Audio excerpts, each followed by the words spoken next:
Oke, Assalamualaikum warahmatullahi wabarakatuh. Selamat malam teman-teman.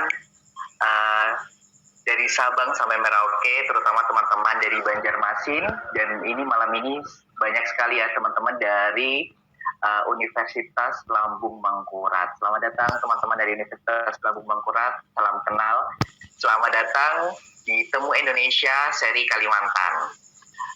Temu Indonesia seri Kalimantan ini merupakan seri ke-6 dari 8 seri Temu Indonesia yang kita mulai dari awal Agustus sampai bulan ini. Dan teman-teman di sini kita semuanya hadir untuk saling berbagi cerita tentang pandemi, efek pandemi di berbagai daerah di Indonesia, dan malam ini kita akan khususkan untuk di kota Banjarmasin. Makanya tema dari seri Temu Indonesia malam ini adalah cerita pandemi Kota Seribu Sungai. Dan forum malam ini merupakan forum yang sangat inklusif karena kita juga beberapa hadir teman-teman tuli, dan kita juga menyediakan teman-teman juru bahasa isyarat. Di sini mungkin sudah ada teman-teman juru bahasa isyarat sudah hadir. Ada Kak Hanifah. Halo Kak Hanifah. Ya, halo Kak Hanifah. Iya Mas. Ya, oke. Di sini ada Kak Hanifah yang akan jadi juru bahasa isyarat, dan juga ada Kak Seli. Halo Kak Seli. Ya. Oke, Kak Hanifah dan Kak Seli nanti akan bergantian menjadi juru bahasa isyarat ya teman-teman. Jadi nanti silakan Kak Hanifah dan Kak Seli di-rename Zoom-nya menjadi JBI_ nama teman-teman semuanya. Dan untuk teman-teman tuli dan juga teman-teman semuanya, kita akan mulai Temu Indonesia seri Kalimantan malam ini dengan menyanyikan lagu Indonesia Raya terlebih dahulu. Kepada teman-teman, saya persilahkan untuk berdiri.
Jiwanya, bangsanya, rakyatnya semuanya, sadarlah hatinya, sadarlah budinya untuk Indonesia Raya.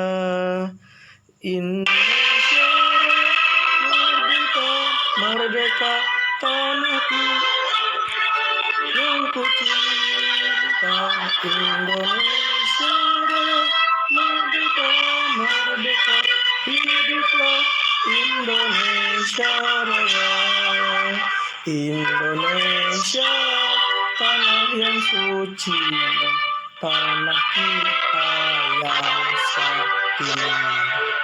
Di sanalah aku berdiri, jaga ibu sejati. Indonesia tanah berseri, tanah yang aku sayangi. Marilah kita berjanji, Indonesia abadi. Selamatlah rakyatnya, selamatlah putranya, pulaunya, lautnya, semuanya. Majulah negerinya, majulah pandunya untuk Indonesia Raya. Indonesia Raya, merdeka, merdeka, tanahku, negeriku yang ku cinta. Indonesia Raya, merdeka, merdeka, hiduplah Indonesia Raya. Merdeka, tanahku, negeriku yang ku cinta. Indonesia Raya, merdeka, merdeka, hiduplah Indonesia Raya.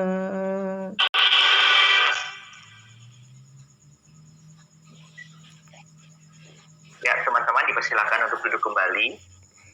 Baik, setelah menyanyikan lagu Indonesia Raya, supaya acara kita malam ini berjalan lancar dan penuh berkah kebaikan, kita akan memulai acara ini dengan salah satu budaya di Sabang Merauke adalah doa multi agama.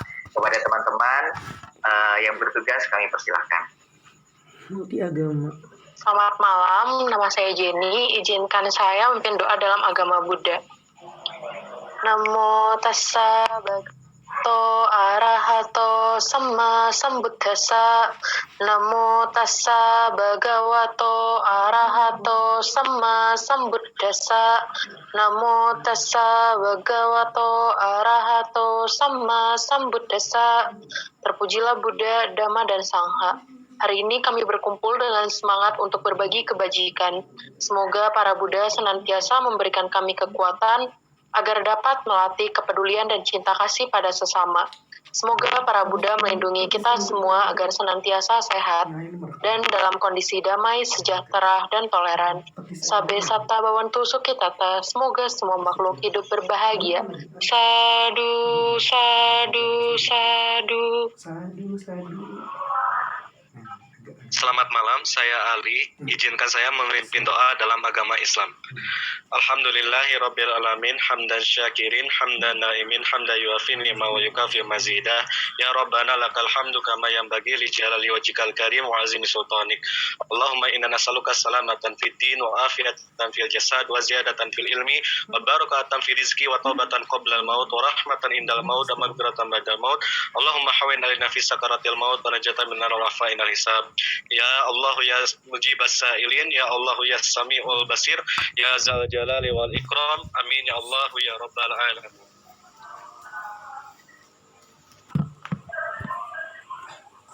Nama saya Novena. Izinkan saya untuk memimpin doa secara Katolik. Dalam nama Bapa dan Putra dan Roh Kudus. Amin. Selamat malam Allah Bapa, Allah Putra, Allah Roh Kudus. Terima kasih karena Engkau telah mempersatukan kami di sini di dalam Zoom meeting ini untuk memulai kegiatan kami bersama. Tuhan, bimbinglah kami, bukalah hati kami, bukalah pikiran kami. Semoga apa yang ingin disampaikan di sini, semoga apa yang ingin kami ceritakan di sini dapat menjadi informasi bagi kami untuk menjadi pribadi yang lebih baik ke depannya. Kami juga ingin berdoa ya Tuhan, semoga acara yang telah kami persiapkan dapat berjalan dengan lancar sesuai dengan kehendak. Kami mau berdoa juga untuk bangsa kami, bangsa Indonesia. Semoga kami makin menjadi toleran, makin menjadi damai, dan makin menyayangi satu sama lain. Dalam namamu Tuhan Yesus kami berdoa dan minta syukur. Kemuliaan kepada Bapa dan Putra dan Roh Kudus, kepada perolahan sekarang, selalu dan sepanjang segala abad. Amin. Terpujilah nama Yesus, Maria, dan Santo Yosef sekarang dan selama-lamanya. Dalam nama Bapa dan Putra dan Roh Kudus. Baik, terima kasih teman-teman Sabang Merauke yang sudah berdoa. Semoga apa yang kita doakan, semoga yang kita harapkan memberikan kelancaran dan kemudahan untuk acara kita malam ini. Baik teman-teman, sebelumnya saya akan memperkenalkan diri dulu. Nama saya Wildan Mahendra, saya Engagement Manager dari Sabang Merauke. Buat teman-teman yang belum tahu Sabang Merauke, silahkan di follow @Sabang Merauke. Jadi Temu Indonesia ini adalah program Sabang Merauke di kala pandemi ini teman-teman. Dan ini adalah hasil kolaborasi dari Sabang Merauke, Erudio Indonesia, Rumah Milenial, dan didukung oleh Indika Foundation. Jadi buat teman-teman yang belum tahu apa Sabang Merauke, jadi Sabang Merauke itu merupakan akronim teman-teman. 1000 anak bangsa merantau untuk kembali. Nah, salah satu program unggulan kita itu adalah program pertukaran pelajar untuk anak SMP dan juga untuk mahasiswa dari seluruh Indonesia, dari Sabang sampai Merauke. Namun di tengah pandemi ini kami membuat program baru, yaitu salah satunya Temu Indonesia dan Kelas Akal Budi. Kelas Akal Budi itu program kelas intensif selama 2 minggu. Kita akan belajar tentang berpikir kritis dan juga empati. Dan malam ini Temu Indonesia adalah forum dialog ngobrol santai tentang cerita pandemi dari berbagai daerah di Indonesia. Jadi malam ini adalah seri ke-6. Sebelumnya sudah ada seri nasional, seri Papua, seri Sulawesi, seri Nusa Tenggara, seri Bali, dan kali ini adalah seri Kalimantan. Setelah ini 2 minggu lagi akan ada seri Padang, seri Sumatera. Kita akan membahas cerita pandemi dari Tanah Minang, dan juga seri terakhir, seri ke-8, kita akan membahas cerita pandemi dari Kota Pahlawan. Gimana Kota Pahlawan? Ada yang tahu? Iya, betul sekali. Di Surabaya tepatnya teman-teman. Jadi tetap ikuti terus Temu Indonesia tiap 2 minggu gitu. Jadi kita akan hadir di tanggal 12 November untuk Temu Indonesia seri Tanah Minang gitu. Dan malam ini sudah hadir para pembicara kita, tapi bukan saya yang jadi moderatornya. Saya akan langsung undang moderatornya. Mas Taufan sudah hadir malam ini? Ya, sudah Mas Wildan. Selamat malam. Mantap. Selamat malam Mas Taufan. Selamat malam. Aduh, malam ini ada yang beda ya Mas, pakai udeng ya? Kayak udeng karena rambutnya lagi tiarap. Oh gitu. Baik. Oke, saya bacakan teman-teman siapa sebenarnya Mas Taufan ini. Oke, jadi malam ini yang akan jadi moderator seri Temu Indonesia seri Kalimantan adalah Mas Taufan. Beliau adalah lulusan PhD dari University Sains Malaysia dengan fokus studi di Youth Leadership. Dan saat ini beliau masih aktif menjadi Wakil Rektor Muda London School of Public Relations Jakarta dan inisiator beberapa program yang fokus pada personal development, public speaking, leadership, dan youth seperti Rumah Milenial. Jangan lupa di follow ya Mas Taufan @Rumah Milenial, Webinar Indo, Golden Hour Talk Show, dan masih banyak lagi. Nah, di tengah pandemi ini teman-teman, beliau diamanahkan menjadi campaign director untuk kampanye nasional Gerakan Pakai Masker Gugus Kepemudaan. Baik, biar tidak terlalu lama-lama lagi, saya serahkan sesinya kepada Mas Taufan. Silakan Mas Taufan. Baik, terima kasih sahabat saya Mas Wildan. Teman-teman, Assalamualaikum warahmatullahi wabarakatuh. Salam, Om Swastiastu, Namo Buddhaya, salam kebajikan, rahayu alam Indonesia, dan hari ini yang paling penting adalah salam sehat buat kita semua ya. Kita sinergi bercocok tanam, kita jumpa lagi di Temu Indonesia seri ke-6. Itu awal pantun saya pada malam hari ini. Nggak kerasa udah seri 6 di Temu Indonesia seri Kalimantan ya, mukbang bareng mantan teman. Malam ini kita terbang ke Kalimantan. Nah, kita ada 3 orang kawan kita, sahabat baru, ada 2 sahabat baru saya dan 1 yang malam ini jumpa lagi. Saya mau kenalan dulu dan ngobrol awal satu persatu dengan teman-teman ini. Namun sebelum saya mulai, saya juga ingin mengucapkan selamat malam untuk teman-teman dimanapun berada saat ini dari Sabang sampai Merauke. Semoga teman-teman selalu diberikan kesehatan, kebaikan, harapan, dan optimis untuk melewati pandemi ini bersama-sama kita semua. Mari kita senantiasa saling menguatkan dan memberi semangat bahwa ini semua pasti akan berakhir.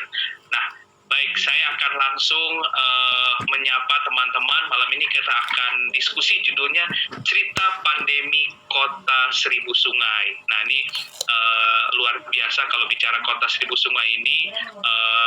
Ada 2 kawan kita yang akan berbicara banyak tentang Banjarmasin, dan topik awal atau info awal yang saya bisa sampaikan bahwa saya dengar di tahun 2020 ini Kota Banjarmasin bakal berusia 494 tahun. Kalau saya nggak salah, saya tadi lihat gitu ya, saya riset dulu.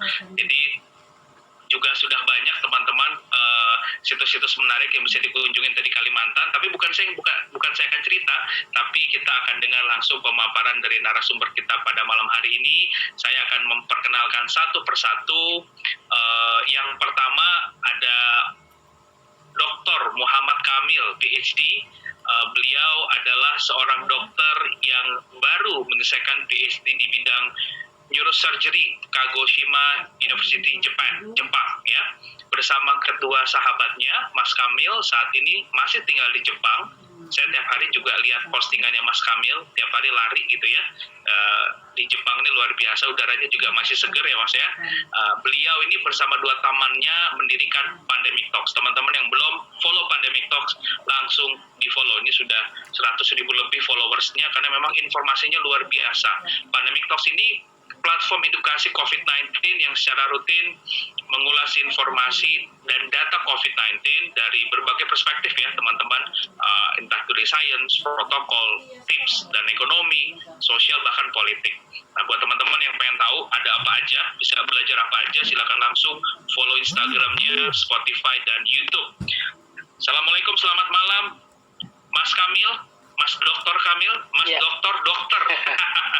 Sehat Mas?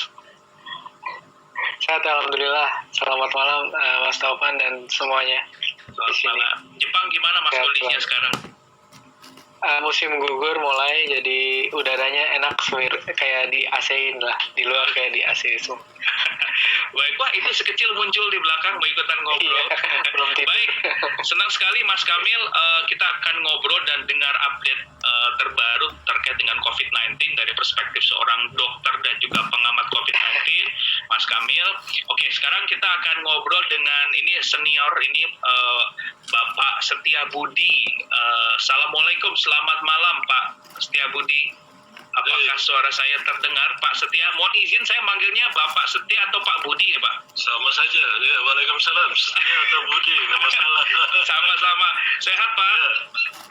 Ya, oke. Assalamualaikum. Selamat malam semuanya. Ya, Mas Taufan, terima kasih sudah diundang di sini. Selamat malam semuanya dari Sabang sampai Merauke. Salam sehat. Salam sehat. Terima kasih Pak Setia Budi. Beliau masih aktif bekerja sebagai Ketua Program Studi Sosiologi FISIP Universitas Lambung Mangkurat. Dan ini salam kenal teman-teman untuk semua mahasiswa dan mahasiswi Universitas Lambung Mangkurat. Salam hangat dari Jakarta. Dan terima kasih Pak Setia. Kita akan nyambung lagi nanti Pak. Kita akan ngobrol lagi dengan Bapak. Yang terakhir ini kita akan ngobrol dengan Mbak Fitria Eka Ramadini atau panggilannya adalah Kak Eka dari Kaki Kota. Assalamualaikum, selamat malam Mbak Fitria. Baik, mohon izin ini sepertinya suaranya agak kurang terdengar. Boleh diulang sekali lagi Mbak? Waalaikumsalam Mas, kenapa? Oke, kedengeran. Baik. Apa kabar Mbak Fitria, sehat? Alhamdulillah sehat. Alhamdulillah sehat. Baik, salam kenal dari Jakarta. Teman-teman, mungkin juga ada yang sudah kenal dengan Mbak Fitria yang hadir pada malam hari ini. Tapi saya akan memperkenalkan juga. Tapi Mbak Fitria ini panggilannya bukan Mbak Fitria, tapi Mbak Eka, gitu ya. Nah, Mbak Eka adalah program manajer dari Kaki Kota, yang merupakan organisasi nirlaba yang bergerak di pengembangan kaum perkotaan atau urban. Nah, ini menarik nih. Nah, selama masa pandemi, salah satu kegiatan Kaki Kota adalah aktif membantu dinas sosial untuk membantu menghimpun data warga marginal Kota Banjarmasin yang terdampak pandemi secara ekonomi. Luar biasa. Ya, muda, berperan, bergerak, dan berdampak. Harusnya seperti itu. Ya, baik, ini akan seru sekali sepertinya perbincangan kita pada malam hari ini. Seperti yang kita tahu, teman-teman semua, kita detik ini, hari ini, Indonesia masih terus berjuang melawan bencana atau pandemi COVID-19. Bahkan di seluruh dunia, hampir semua ya lini kehidupan saat ini merasakan dampak pandemi yang luar biasa, baik kesehatan dan itu ekonomi. Nah, bahkan beberapa status kawan saya yang saya pikir tidak jauhlah dari terdampak. Ternyata beberapa hari ini mereka nulis status bahwa mereka di-terminate dari dunia kerja atau di-cut atau di-PHK gitu ya. Ini sangat mengagetkan. Berarti apa? It's getting real begitu ya. Bukan hanya masalah kesehatan, tapi bencana selanjutnya adalah bencana ekonomi. Nah, jadi ada dua masalah yang kita hadapi bersama-sama, tapi dalam sejarah Indonesia selalu bisa melewati ini, insya Allah ke depannya. Nah, tapi kabar baiknya teman-teman, nah, apa kabar baiknya? Solidaritas, gotong royong, sinergi, kolaborasi masyarakat hari ini itu juga semakin meningkat. Ya, hadirnya banyak inisiatif di berbagai kota, terutama malam ini kita akan ngobrol dengan teman-teman yang sudah banyak melakukan kolaborasi di Banjarmasin, yang ini menjadi bukti nyata bahwa anak muda pun bergerak, berkontribusi, memberikan banyak kontribusi yang memang bermanfaat untuk masyarakat luas. Nah, bagaimana cerita kontribusi mereka di tengah pandemi COVID-19? Yang pertama, saya mau ngobrol sama tuan rumah ini yang senior dulu Pak. Kita pengen kenal lebih dekat dengan Kota Banjarmasin dan juga nanti dengan Kak Eka ya, terkait dengan Kaki Kota kolaborasi Banjarmasin. Nah, Pak Setia, nah mungkin sebelum ngomongin pandemi Pak, mungkin ini kan yang nonton bukan hanya mahasiswa dari Universitas Agung Mangkurat, tapi dari teman-teman muda lain. Boleh nggak sih Pak ceritain tentang sedikit Kota Banjarmasin yang mungkin sebagian besar orang udah tahu, tapi mungkin banyak hal menarik yang mungkin mereka belum pahami secara dalam begitu. Silakan Pak Setia, boleh bercerita Pak di awal. Oke, makasih banyak ya, salam semuanya. Jadi kalau kita bicara Kota Banjarmasin ini kota udah kota tua sebetulnya. Jadi tadi betul itu usia kota ini sudah 494 ya. Baru saja di bulan September kemarin itu hari jadi ulang tahun yang ke-494. Jadi usianya katanya lebih tua dari Batavia, Jakarta. Gitu. Ya. Nah, ini kota, makanya kota ini kenapa jadi kota disebut sebagai 1000 sungai? Nah, itu poinnya. Karena memang Banjarmasin itu dia berada dibelah oleh sungai Martapura. Jadi kota ini dibelah oleh satu sungai yang agak besar namanya Sungai Martapura. Nah, selain Sungai Martapura ada sungai-sungai kecil yang jumlahnya itu mungkin ratusan alur ya, sungai-sungai kecil itu yang ada di baik yang ada di sepanjang Sungai Martapura maupun nanti yang keluar ke arah Sungai Barito. Posisi Banjarmasin itu ada di selatan, jadi di selatan Pulau Kalimantan gitu. Nah, begitu. Jadi 1000 sungainya itu karena banyak ke sungai, jadi itu kemudian menjadi semacam branding lah dari kota ini. Jadi kalau mau wisata sungai ya ke Banjarmasin. Wah, wisata Di sini sungai, ada Banjarmasin, betul. ada pasar terapung yang paling terkenal itu pasar terapung ya. Jadi ada juga wisata susur sungai, lalu ada kuliner dan lain kuliner. Nah, yang kedua masyarakat Banjarmasin itu memang mayoritas masyarakat Melayu Banjar. Tetapi masyarakat lain juga hidup secara rukun dan berdampingan satu sama lain.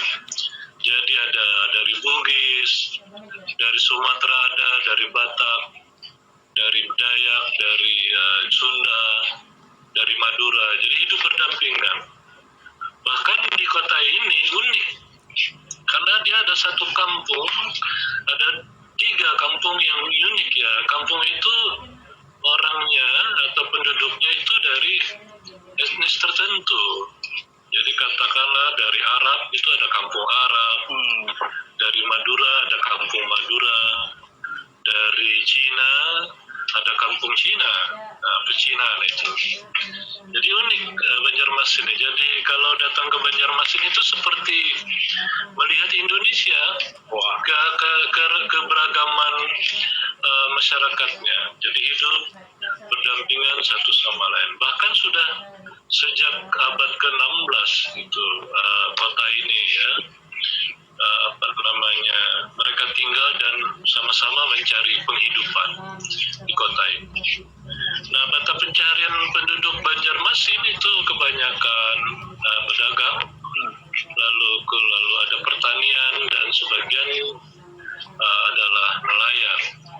Nah, jadi walaupun ada migrasi datang dari berbagai pelosok tanah air, mereka berbaur di kota ini dan hidup satu sama lain dengan cukup damai dan rukun, apalagi menghadapi pandemi ini. Jadi suasana kota semakin gitu. Jadi begitu, jumlah penduduk hampir 700 jiwa yang ada di kota ini memang agak cukup padat ya. Di beberapa kecamatan, dia ada 5 kecamatan, ada beberapa yang cukup padat. Nah, sekarang ini yang kita tahu pemerintah kota luar biasa karena brandingnya itu sungai, jadi setiap hari itu kerja keras dari komponen masyarakat untuk memelihara sungai dan ekosistem yang berada di sepanjang sungai itu. Kira-kira itu Terima kasih Pak Setia. Juga saya dengar di Banjarmasin ini ada pantai khusus orang jomblo Pak. Namanya Pantai Jodoh Pak. Itu teman-teman ya, saya cari tahu ternyata ada namanya Pantai Jodoh, di mana saat ini juga dipergunakan oleh Pemkot Banjarmasin dijadikan taman siring 0 km Pak. Ada juga ada tadi pasar terapung, ada Pantai Bawang begitu ya. Jadi namanya juga unik-unik. Tapi saya tergelitik dengan Pantai Jodoh Pak. Mungkin bisa cerita Pak, ada cerita menarik apa di sana Pak? Ya, itu cerita lama karena dulu di daerah itu ada dermaga ya.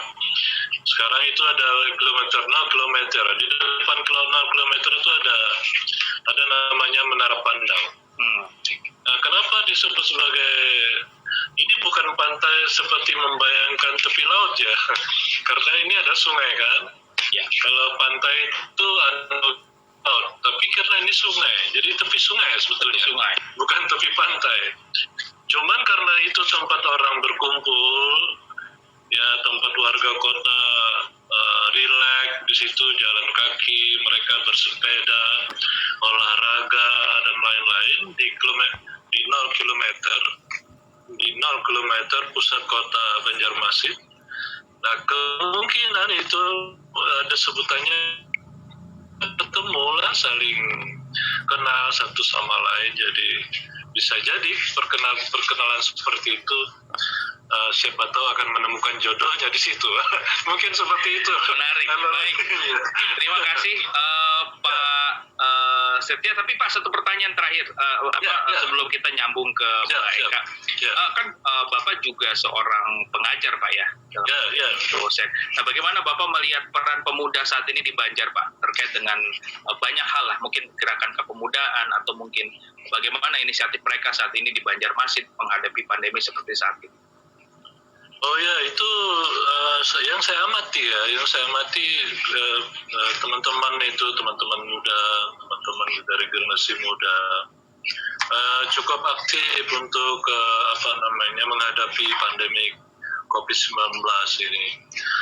Dengan misalnya mereka membentuk komunitas-komunitas, jadi komunitas yang diantara mereka saling mengingatkan satu sama lain. Ada gerakan-gerakan pembagian masker misalnya, mereka datang ke kota untuk memberikan masker gratis. Yang saya tahu dari mahasiswa Universitas Lambung Mangkurat itu, terutama prodi sosiologi, mereka ada kegiatan Himasos, himpunan mahasiswa, seluruhnya bergerak. Jadi di awal-awal pandemi dulu, awal-awal COVID-19 bergerak untuk membagi masker ke warga kota. Jadi itu kegiatan-kegiatan volunteer yang nampaknya cukup konkret, yang selama ini tidak tergerak ya. Jadi dengan adanya pandemi ini, generasi muda mulai bergerak bahwa kita harus hadapin bersama. Tidak bisa ini sendiri-sendiri, yang harus dihadapin secara bersama. Ya, itu. Terima kasih Pak Budi, Pak Setia Budi. Ini juga nyambung narasinya dengan apa yang akan disampaikan oleh Mbak Eka setelah ini ya. Tadi Pak Budi menyatakan bahwa yang tadinya mungkin belum terlihat bergerak atau belum terlalu aktif bergerak, namun dengan adanya pandemi ini justru anak-anak muda di Banjarmasin bersatu melakukan banyak inisiatif untuk juga solving banyak problem di sana. Mari kita konfirmasi dengan Mbak Eka ya. Juga saya dengar di beberapa media elektronik ya, sosmed dan lain-lain dikabarkan nih bahwa kaki kota ini juga yang mempelopori berdirinya kolaborasi Banjarmasin begitu. Banyak melakukan berbagai aksi di tengah pandemi COVID-19 dan terutama baik Kak ya. Nah, jadi mungkin sebelum lebih jauh, boleh nggak sih diceritain ke teman-teman pada malam hari ini tentang organisasi kaki kota itu sendiri? Apa sih ini organisasinya, bergeraknya apa, visi misinya apa, anggotanya siapa aja, dan kegiatannya sebenarnya apa sebelum pandemi? Silakan, Mbak Eka. Terima kasih Mas. Jadi bagi yang belum tahu kaki kota, biasanya nih pasti ngira kaki kota ini organisasi atau lembaga yang juga gabung dengan pemerintah gitu, pemerintah kota. Kami sering kalau misalkan ke lapangan itu disangka kakinya pemerintah kota gitu. Padahal kaki sendiri dari nama kaki kota itu sebuah singkatan gitu, singkatan dari kampung kita kota. Oh, kampung kita kota. Ya. Baik. Nah, jadi kami sendiri itu sebelum pandemi ini, sebelumnya kalau sekarang sih kita udah jadi yayasan. Dulunya memang dari anak-anak muda juga, dan alhamdulillah udah jadi yayasan. Sejak 2018 itu kami bergeraknya biasanya nih tentang sungai, terus juga tentang isu persampahan khususnya di Banjarmasin, lalu juga mulai masuk ke isu disabilitas juga masuk. Iya, dan juga sampai sekarang inklusi gitu. Jadi walaupun kita fokusnya ke perkotaan, kita memang mengusahakan untuk selalu inklusif dalam program-program kita. Nah, sejak pandemi itu sih kayaknya beberapa teman-teman apalagi yang kuliah atau misalkan yang biasanya kerja di lapangan pasti ngerasain sih waktu pandemi itu udah semuanya kayak stop gitu. Pasti stop, kayak kuliah berhenti, semuanya ke online, shifting atau perubahan dari yang awalnya kita tatap muka terus jadi ke online itu kita juga ngerasakan yang mana biasanya kalau misalnya kita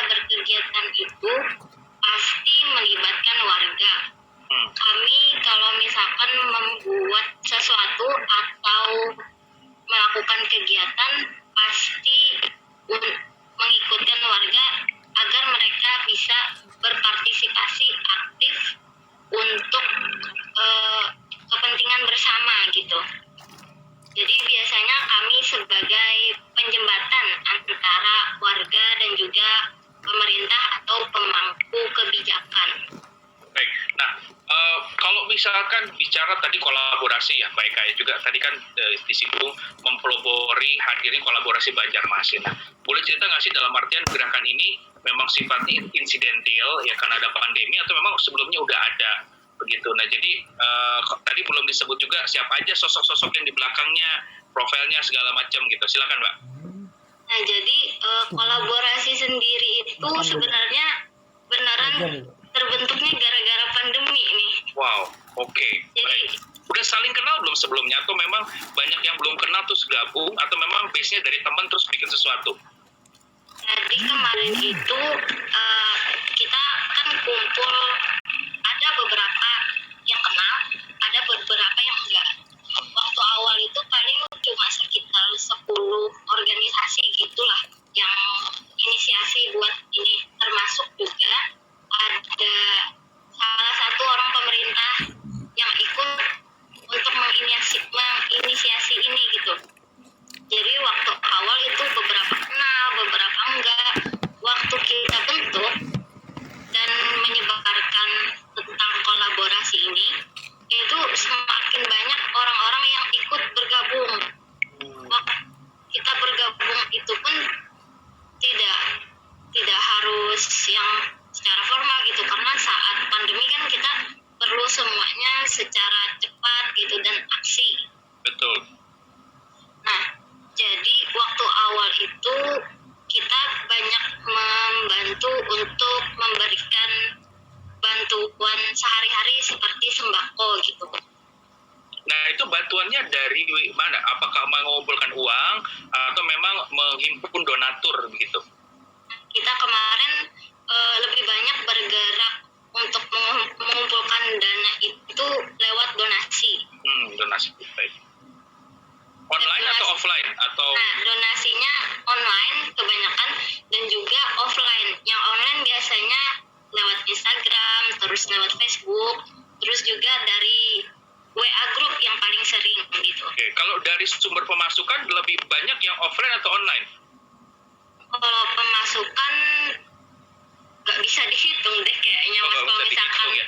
iya soalnya bantuan yang masuk itu nggak cuma dana gitu, tapi juga langsung barang. Baik. Ada yang langsung ke tempat buat nyerahin barang.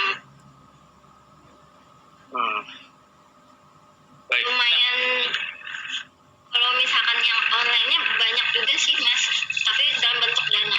Dalam bentuk dana. Baik. Nah, Pak Eka, saya mau nanya juga tadi menyambung apa yang saya juga tanya ke Pak Budi bahwa tipologi anak muda Banjarmasin saat ini seperti apa sih, Mbak, gitu.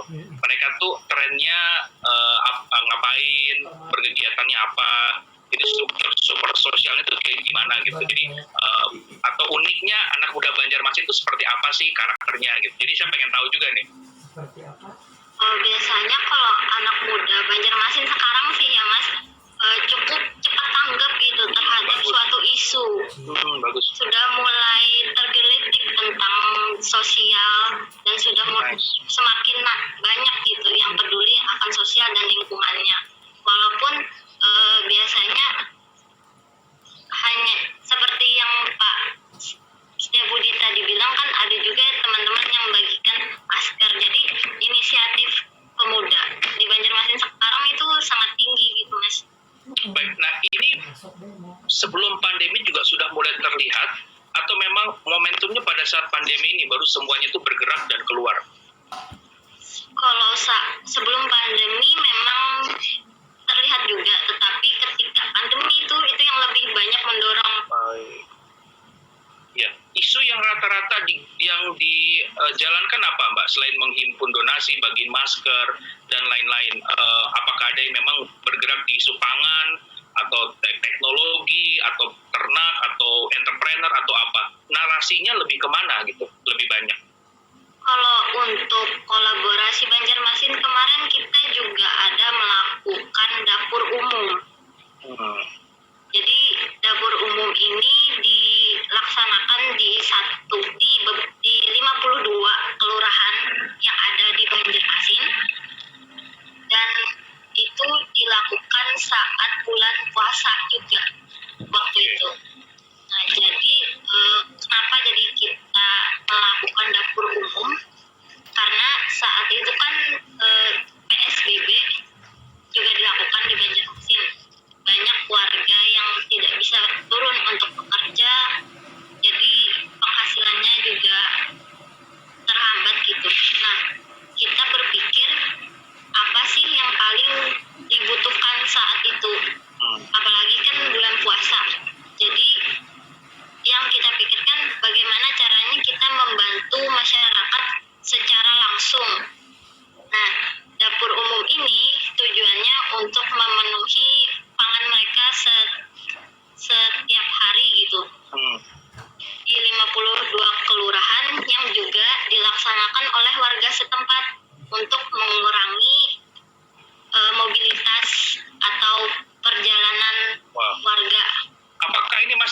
sekarang? Masih berjalan dapur ini? Kalau sampai sekarang kita karena PSBB sudah berhenti ya Mas, jadinya kemarin juga berhenti dapur umumnya dan fokus ke ini. Kemarin itu membantu yang OTG. Oh, baik. Nah, baik, terima kasih Mbak Eka. Ini juga ternyata sesuai dengan kondisi Banjarmasin saat ini, di mana kalau dari berita yang saya dapatkan saat ini 39 kelurahan ya dari total 52 itu sudah zona hijau COVID-19. Jadi ini adalah kabar baik ya, yang tentunya juga semoga bisa disusul zona hijau. Nah, ini juga ternyata juga Pak Wali Kota mengeluarkan peraturan ya nomor 86 tahun 2020 tentang pedoman penegakan hukum protokol kesehatan masa pandemi COVID-19. Salah satunya adalah sanksi denda 100.000 ya, betul ya Mbak ya. Nah, jadi ternyata ini juga cukup efektif ya, bahwa dikasih denda 100.000, kasus terkonfirmasi positif COVID-nya itu mulai menurun dan melandai ya. Nah, mungkin tiap daerah kayaknya rate-nya beda-beda nih ya. Oke, dan ini menunjukkan anak muda dan penduduk Banjarmasin kooperatif ya, harus diancam tapi juga bisa bergerak dengan sendirinya. Nah, dan juga tadi disampaikan sama Mbak Eka, anak muda tuh hari ini nggak boleh cuek ya. Pohon kelapa tegak berdiri, anak muda jangan asik sendiri, ya nggak? Nah, kita lanjut sekarang ke Pak Budi lagi sebelum ke Mas Kamil nih. Mas Kamil udah nyiapin tesis proposal disertasinya buat dilaporin. Jadi dari tadi konsentrasi dia. Sekarang kita ngobrol ke Pak Budi lagi. Pak Budi sebagai seorang sosiolog, Pak Budi, hal apa sih Pak yang paling signifikan Pak, yang memang benar-benar kelihatan berubah banget gitu loh di tengah masyarakat Kota Banjarmasin? Jadi before after pandemi COVID-19, dan contoh-contohnya apa aja Pak Budi, mungkin bisa disampaikan. Ya, aku jadi malu nih, nggak punya pantun ini malam ini. Oh, nggak apa-apa Pak, kasih kue aja Pak, boleh kan? Kirim makanan boleh. Aduh, udah 2-0 tadi anunya. 2-0 ya. Nanti dibalas setelah sama Mas Kamil nih, tunggu deh tadi ngumpulin pantun nih. Baik, itu ya yang agak signifikan bahwa nampaknya semua bergerak ya. Jadi yang saya amati adalah selain pemerintah daerah, itu tokoh masyarakat juga bergerak. Ya. Jadi kalau di Banjar ini peran sentral tokoh masyarakat itu menjadi penting, karena disitulah mereka menghimbau ke warga, ke masyarakat terkait dengan pandemi ini. Yang sebelumnya konsentrasi misalnya himbauan itu mungkin tidak nampak ya. Katakanlah di tempat-tempat ibadah muncul di situ yang sebelumnya tidak ada. Lalu kemudian di radio, di televisi lokal, hampir tiap minggu ada talkshow mengenai peringatan soal bagaimana kita warga kota mesti peduli terhadap kesehatan, protokol kesehatan dan lain-lain. Orang juga lalu lalang ke pasar yang pernah dirazia langsung oleh Pak Wali Kota itu supaya memakai masker. Nah, semenjak selain dari Perda dan juga ada razia dari Wali Kota, nampaknya disiplin warga kota terhadap kesehatan itu menurut pengamatan saya juga sudah mulai muncul. Karena di mana-mana secara sukarela ya orang kemudian menempatkan cuci tangan di situ, menempatkan sabun. Protokol kesehatan sudah maksimal berarti Pak ya? Iya, jadi di tempat-tempat umum, di tempat ibadah, sekolah, di rumah makan, apalagi di rumah makan, itu secara sukarela mereka menyiapkan tempat cuci tangan dan sabunnya. Jadi secara masif didorong oleh pemerintah kota dan disambut dengan baik oleh masyarakat.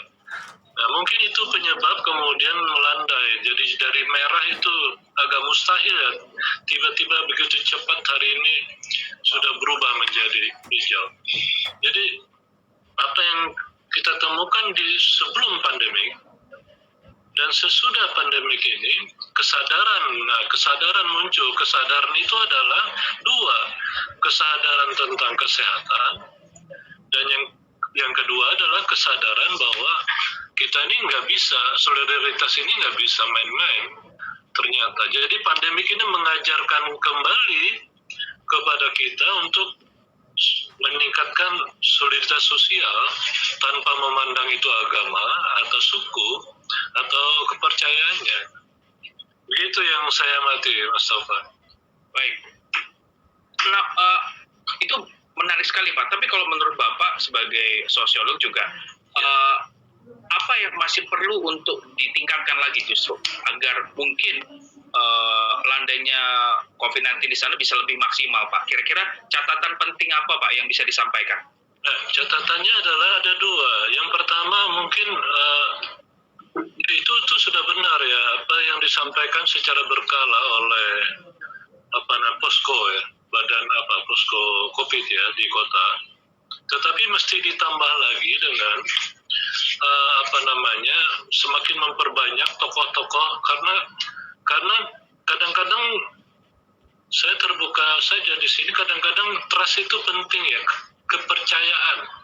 kepercayaan masyarakat tentang COVID ini kadang-kadang naik turun gitu, karena bisa jadi itu ada berita yang tidak benar atau apa.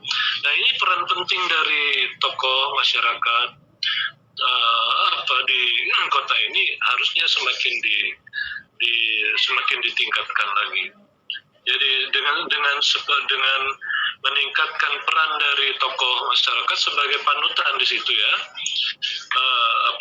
kita berharap semakin landai pandemik di kota Banjarmasin dan juga diikuti oleh kota-kota di sekitarnya, karena Banjarmasin di tengah ya, di sebelah di sebelah timur, barat, dan di utara kota ini ada kota-kota lain yang bertetangga gitu. Jadi itu mesti diikuti juga oleh, jadi usul saya yang ketiga itu adalah kota-kota yang berada di sekitar Banjarmasin mesti mengikuti apa yang dilakukan oleh kota Banjarmasin gitu, sebagai satu contoh menarik bagaimana dari merah menjadi hijau. Saya kira begitu. Baik, terima kasih Pak Budi. Nanti kita akan ngobrol lagi Pak Budi. Oke, sekarang kita akan ngobrol dengan dokter kita pada malam hari ini, Mas Kamil. Apakah suara saya jelas Mas sampai ke Jepang Mas? Jelas. Oh, jelas ya. Oke. Jelas. Apa Mas di Jepang? Jam 10 kurang. Wah, Santai. enaknya anget dingin-dingin masak Indomie pakai telur tuh Mas. Oke. Mas Kamil. Nah, Mas Kamil ini juga setiap hari berjibaku dengan data-data COVID-19 ya. Jadi seperti yang kita lihat, pengen tahu nih perspektif terbaru ya. Bahkan info dari IG Pandemic Talks ya. Jadi yang saya baca, penyebaran virus dari 2 ke 50.000 kasus hanya dibutuhkan waktu 115 hari. Sedangkan dari 300.000 ke 350.000 kasus hanya dibutuhkan waktu 11 hari saja. Nah ini kalau bicara laju kecepatan penyebaran COVID-19, secara kesimpulannya berarti semakin besar begitu ya. Jadi kayak dalam 22 hari terakhir terdapat kurang lebih 100.000 penambahan kasus baru. Nah jadi bagaimana Mas secara personal Mas kami melihat fenomena laju penyebaran COVID-19 ini yang kayaknya cepat banget nih, ngalahin the flash ya. Silakan Mas. Oke, terima kasih kesempatannya. Tadi juga ya saya mau apresiasi dari Mbak siapa tadi ya, Mbak Eka ya. Mbak Eka sama Pak Setia ya, atas paparannya juga. Saya juga istri saya orang Banjar, jadi sedikit relate karena masakan-masakan Banjar itu sungguh enak. Oke. Balik ke laptop. Jadi kalau lihat dari persebaran, iya tadi Pak Mas Taufan tanya soal meningkatnya kasus di Indonesia itu semakin lama semakin cepat. Kita memang sudah 8 bulan ya menghadapi pandemi ini. kalau hitungannya dari kasus pertama di Indonesia. Ya, dan faktanya data menunjukkan bahwa kelipatan 50.000 atau 100.000-nya itu semakin cepat, tapi untuk yang 50.000 ini sedikit bukan melambat ya, tapi stagnan aja gitu. Tapi kita harus aware sebenarnya bukan patokan soal wabah ini bukan hanya penambahan kasus aja gitu. Faktor-faktor lain juga kita harus lihat dengan helikopter view lah istilahnya. Jadi yang pertama kita harus nyadari adalah di Indonesia ini wabah sama sekali belum selesai. Kalau dibandingkan dengan negara-negara lain gitu di bumi ini yang sudah mengalami second wave, third wave, ini kan konsep wabah kan naik turun ya kurvanya itu. Kalau Indonesia itu masih gelombang pertama gitu, puncaknya aja belum kelihatan. Dan itu karena faktor manusia yang itu ya istilahnya jenuh ya, 8 bulan ini gini aja gitu. Semua stop, semua harus bertahan terus kayak gini. Kadang-kadang wajar banget sih kita lengah dan kayak lelah gitu ya, memperhatikan perkembangan tiap hari. Jadinya seolah-olah kita balik ke ini COVID beneran gak sih gitu, kadang-kadang kan gitu ya. Apalagi ada yang video kemarin dari Jerman ya Mas ya, ada berapa dokter tuh aliansi dokter dunia, kocak banget ya itu lucu ya, mungkin bisa dikonfirmasi. Oh ya, itu nanti mungkin bisa ditambahan. Nah itu nanti mungkin dibahas ya soal itu. Tapi kita resiliensi ya, kita kebertahanannya kita ini terutama anak-anak muda yang energinya emang lebih banyak daripada yang mungkin generasi atas gitu. Kita harus memanfaatkan momentum ini untuk, benar tadi kata Pak Setia, kita secara naluri ya, secara natural yang seperti yang dilakukan sama teman-teman kaki kota ya, untuk melakukan hal yang mengasih impact gitu ke society-nya masing-masing. Kira-kira seperti itu sih. Jadi mungkin kalau mau lihat deep lagi, monggo dilihat di akunnya Pandemic Talks dan akun-akun pendataan yang lain bahwa dan akun covid19go.id-nya pemerintah, bahwa emang nyatanya Indonesia ini belum membaik istilahnya, masih stabil di tengah-tengah wabah gitu loh, belum selesai. Bahkan belum sampai puncak ya Mas ya? Belum ya, belum dinyatakan sebagai puncak. Banyak faktor ya, tapi ya belum puncak. Jadi kita harus sadar itu, dan ini maraton yang panjang banget. Jadi ini kalau kita ada yang suka lari nggak, kalau 10 kilo atau 42 kilo maraton ini, kita masih di tengah-tengah gitu, belum selesai gitu, jangan dihabisin energinya. Jadi kita harus bertahan bareng semuanya. Kalau ada yang kelelahan, kita semangatin. Kalau ada yang nafasnya habis, minum dulu ya, istirahat dulu sebentar, terus habis itu jalan lagi. Harus finish bareng, harus melewatin bareng gitu kira-kira. Jadi kalau tadi ditanya Mas mungkin pengen ngulik lebih dalam, saya mungkin kalau ngomongin itu mungkin bisa berjam-jam ya. Jadi saya ringkas panjang lebar itu. Terus apa ya tadi soal itu ya, salah satunya adalah video yang lagi banget itu bisa banget dikonfirmasi di fact checking, checking faktanya ya, itu di banyak media di Indonesia maupun di luar yang sudah melakukannya. Jadi cari aja, itu benar-benar fakta-faktanya berkebalikan semua, tidak ada dasar ilmiah walaupun titel-titel yang ngomong itu panjang-panjang. Nah, ini adalah salah satu momen kita untuk latihan sih, Mas Taufan. Ya, terutama yang teman-teman yang masih muda ini, yang masih istilahnya masih melek teknologi lah. Kalau generasi yang atas mungkin senior-senior kita itu mungkin butuh effort lebih. Tapi yang teman-teman yang muda ini kan akses internet di HP misalnya, dengan berbekal itu kita bisa kok konfirmasi. Jadi konfirmasinya gimana? Ini ada tips-tips dari WHO, dari teman-teman yang lain, tips-tips untuk selain menurunkan kurva pandemi, kita menurunkan kurva infodemik lah gitu Mas. Ini sangat penting juga untuk kebertahanan ini. Yang dilakukan dari Pandemikus juga begitu. Kita bukan nakut-nakutin lah, istilahnya nggak ada niat itu, tapi kita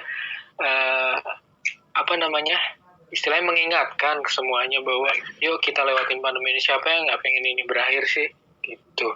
Ya, menurunkan infodemik ini kan latihan juga nih buat teman-teman muda. Kalau nggak ada pandemi kita nggak latihan. Jadi satu, dilihat dulu informasinya itu dari mana, apakah forwardan aja atau dari siapa gitu. Terus dilihat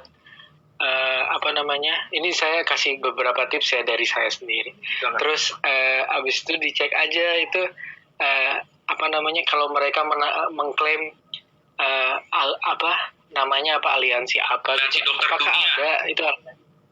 Ya, apakah itu benar ada aliansinya? Ternyata kalau dicek itu baru muncul September kemarin gitu. Jadi kan baru 2 bulan dan bukan dunia, cuma beberapa negara dan itu adalah klaim kan. Berarti dan itu videonya juga press conference gitu. Ya. Bukan padahal standar kebenaran dari dunia sekarang kan secara saintifik ya. Jadi apakah ditulis di media yang kredibel, apakah ditulis di jurnal yang kredibel, yang peer review lah. Mungkin teman-teman di sini banyak yang universitas ya basisnya, jadi mungkin bisa banget appraisal ya, ngasih kritikan terhadap tulisan, ngasih penilaian. Jadi bukan hanya telan mentah-mentah mereka bicara bahasa Inggris lalu pasti benar, mereka beredar di internet terus pasti benar, ya enggak gitu ya. Kita sebagai anak muda punya power, punya kapasitas untuk meluruskan itu mulai dari diri sendiri, cek diri sendiri. Dan kalau belum masih ragu kebenarannya, jangan ikut nyembah deh gitu, keep dulu, cari tahu dulu gitu, maksudnya konfirmasi dulu macam-macam. Terus habis itu kita juga harus menyadari bahwa kita juga punya bias gitu loh Mas. Walaupun saya pintar, saya katanya orang pintar, Mas Taufan juga lulusan S3 gitu kan, kita juga sama-sama nyadar kan, kita sendiri kan pasti Itu di sono profesor semua tuh belum tentu benar, semuanya profesor kan, aliansi dokter dunia. Iya. Iya, katanya begitu. Iya. Nggak tahu kan. Adalah begitu. Saya bukan ngejek profesor di sana benar atau enggak, tapi kalau Albert Einstein pun kalau beropini tanpa data itu ya selevel opini aja gitu. Iya. Jadi kita harus skeptis ya, itu yang harus dilatih oleh anak-anak muda generasi kita. Untuk apa? Untuk kita bersama gitu. Apakah COVID ini real? Cari tahu sendiri gitu. Misalnya kita penasaran gitu, jangan ngotot, ini nggak real, buktinya apa, katanya loh. Berarti kan kita sendiri nggak punya rapuh dalam dasar ilmiahnya. Jadi momentum, sekali lagi momentum pandemi ini latihan buat kita sih ya, untuk belajar, untuk benar-benar mempraktekkan pembelajaran ini. Aku maaf ya kalau gitu jadi. Gak apa-apa, Mas Kamil. Kita kan melakukan diskusi ini di beberapa kota, lalu narasi baiknya, kabar baiknya bahwa anak-anak muda di tiap kota tuh bergerak ya. Ternyata di Banjarmasin juga luar biasa ya. Ini COVID ini menjadi momentum untuk anak-anak mudanya bergerak melakukan kebaikan. Nah, gimana nih pendapat Mas Kamil yang juga mungkin menyimpan banyak data terkait dengan aksi nyata, terutama yang dilakukan oleh aktivis-aktivis sosial ya, baik yang mungkin muda ataupun yang tidak muda dalam artian, serta pendapat Mas Kamil tentang kaki kota dan kolaborasi Banjarmasin. Silakan Mas. Ya, ini adalah modal sosial ya. Jadi pandemi ini kan tergantung 3 hal ya, selesainya kapan dan percepatannya kapan. Sistem kesehatan, good governance sama modal sosial kapital ya, modal sosial saling mempengaruhi. Jadi kalau sistem kesehatannya bagus banget, tapi pincang di modal sosialnya, di governance-nya, itu pasti wabah juga bakal lama gitu. Nah, di Indonesia ini kita sama-sama menyadari kan bahwa soal sistem kesehatan ini kita nggak bagus gitu. Bukan nggak begitu bagus, tapi nggak bagus ya kan, maksudnya dari pemerataannya, infrastrukturnya, ini juga banyak banyak kesulitan juga, misalnya di Kalimantan Selatan yang luas areanya kayak 40.000 kilometer gitu persegi. Saya tadi cek juga dengan populasinya 4 juta di satu provinsi, bandingkan dengan Jakarta yang 600 kilo. Jadi 40.000 kilo sama 600 kilo, Jakarta punya 2 kali lipat, lebih dari 2 kali lipatnya Kalimantan gitu. Jadi betapa dan di Kalimantan itu dengan luas area segitu nggak ada rel kereta, ya kan? Nggak ada rel kereta kan? Paham saya gitu. Terus pasti jalan daratnya juga antar kota juga sangat jauh, macam-macam. Berarti sistem kesehatan juga sistem dengan rumah sakitnya nggak terlalu banyak, jadi transfer pasien ke satu kota ke satu tempat lainnya juga punya halangan. Itu salah satu contohnya ya. Jadi sistem kesehatan kita harus nyadarin bahwa nggak terlalu bagus gitu. Kalau dikasih pandemi gimana nih gitu. Ya salah satu-satunya andalan adalah modal sosial, dan modal sosial ini tadi teman-teman kaki kota kan sudah sangat merespon baik terhadap hal-hal yang terjadi, misalnya dukungan sosial ke yang terkena dampak. Dan yang harus ngelakuin itu adalah memang pemerintah punya kewajiban gede, tapi pemerintah juga kan kita harus ngakuin bahwa pemerintah juga kapasitasnya terbatas juga gitu. Jadinya mau nggak mau rakyat atau dalam hal ini adalah kekuatan teman-teman itu punya andil yang sangat besar dan punya kewajiban jadinya, Mas Tovan ya. Betul. Bukan diem juga boleh sih, tapi kita udah ada sepaket sama hidup kita. Kalau hidup di Indonesia, hidup di dunia lah, itu kita harus ngasih impact ke sosial kita gitu. Menurut saya apresiasi banget sama KI Kota, dan pasti nggak sedikit juga kan. Tadi si Mbak Eka juga bilang ada anak muda trennya itu gimana, itu bener-bener melek sama isu-isu yang berkembang di cara, bukan cuek-cuek aja di rumah nonton TV gitu kan, enggak kan, semua juga gerak, semua peduli gitu. Kalau ada yang kekurangan, ayo bantu. Itu udah keren banget sih, dan itu adalah ciri khasnya orang Indonesia sih menurut saya, lebih peduli sama orang. Ini nggak Mas Tovan? Nah, kata kunci peduli tadi ya, dan ini memang untuk menggerakkan teman-teman muda lebih peduli, butuh lebih banyak anak-anak muda juga yang bergerak. Jadi semakin banyak bergerak, yang bergerak jadi inspirasi ya, yang jadi inspirasi bisa menggerakkan yang lain juga ya. Pantai Bawang, Pasar Terapung, kita bakal menang kalau terus bergabung. Kita balik lagi ke Pak Setia, Pak 3-0 Pak. 3-0 ini. Nah, jadi nggak kerasa kalau ngobrol di Temu Indonesia ini waktunya cepat berlalu ya, tinggal kurang lebih 15-20 menit lagi. Nah makanya ini nggak kerasa ya. Jadi ini pernyataan untuk Pak Budi dan Kak Eka juga ya. Jadi mungkin dimulai dari Pak Budi dulu Pak. Jadi memang salah satu goals atau tujuan diadakannya diskusi Temu Indonesia ini sekaligus kita mencari inspirasi solusi Pak. Kira-kira di kota-kota itu apa aja sih yang sudah dilakukan yang memang tujuannya adalah menekan angka pandemi hingga penjuru negeri. Nah, kalau menurut Pak Setia, kira-kira modal sosial atau mungkin local wisdom Pak ya, nilai-nilai lokal masyarakat Kota Banjarmasin yang mungkin bisa digunakan sebagai alternatif menekan penyebaran pandemi COVID-19. Nah, harapannya apa yang disampaikan bisa menjadi inspirasi, Pak, buat teman-teman di kota lain. Silakan Pak Setiabudi untuk menyampaikan masukannya, Pak. Monggo. Ya, ya ini 3-0 ini. Belum bisa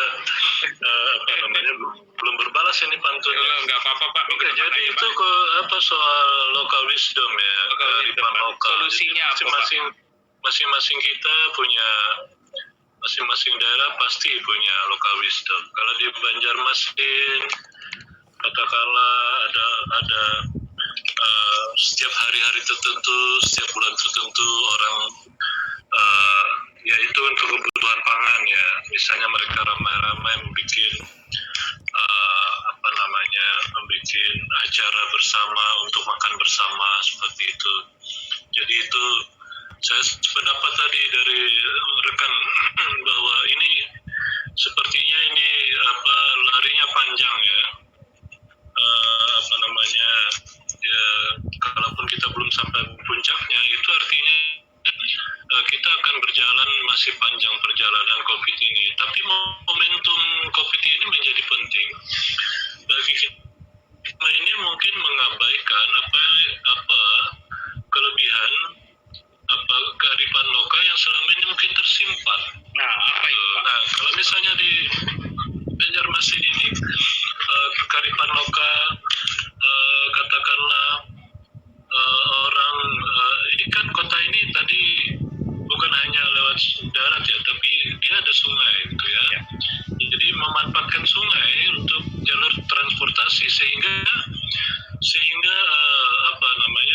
kalau bicara social distancing sudah sejak lama social distancing di Banjarmasin ini dipraktekkan gitu, karena transportasinya tidak seperti tadi di Jawa ada kereta api dan lain-lain. Nah, itu yang pertama. Nah, kemudian yang kedua mungkin itu pengaruh geografis juga ya, pengaruh geografis mungkin ada untuk kekebalan imunitas tubuh warga kota, karena orang Banjarmasin itu suka makan ikan. Mungkin di situ ya ada faktor-faktor makanan ikan yang menjadi makanan pokok di Banjarmasin sehingga imunitas warga kota juga lumayan tangguh untuk menghadapi COVID ini. Saya kira seperti ikan-ikan sungai itu adalah bagian dari kuliner yang secara ilmiah sudah terbukti meningkatkan imunitas. Ikan apa itu, Pak, biasanya, Pak? Favorit di sana, Pak? Di sini ikan haruan ya, ikan gabus. Kan tinggi itu ya, kandungannya, Pak. Ya, kandungan itunya tinggi. Gitu. Ikan gabus atau di sini disebut ikan haruan. Seperti juga di daerah-daerah pantai lain, konsumsi ikannya mungkin di Jepang itu ya, konsumsi ikan kan tinggi ya. Jadi itu sebab kita mengharapkan juga arahan atau himbauan untuk terus bergerak, jangan sampai berhenti bahwa hari besok udah selesai pandemi ini, tapi gerakan makan ikan akan terus ditingkatkan menjadi himbauan penting bagi pemerintah ataupun teman-teman di kaki kota. Mungkin program-program seperti itu diteruskan. Menurut saya ya, dari aspek-aspek sosiologisnya. Jadi tidak hanya soal kita berkerumun untuk mengeroyok program aksi, mungkin di beberapa bulan ke depan ini karena span-nya panjang. Jadi himbauan untuk pola makan sebagai local wisdom dari orang Banjarmasin mungkin bisa ditingkatkan oleh teman-teman di kaki kota. Ya, seperti itu menurut saya ya, apa yang harus dilakukan di hari ini dan ke depan.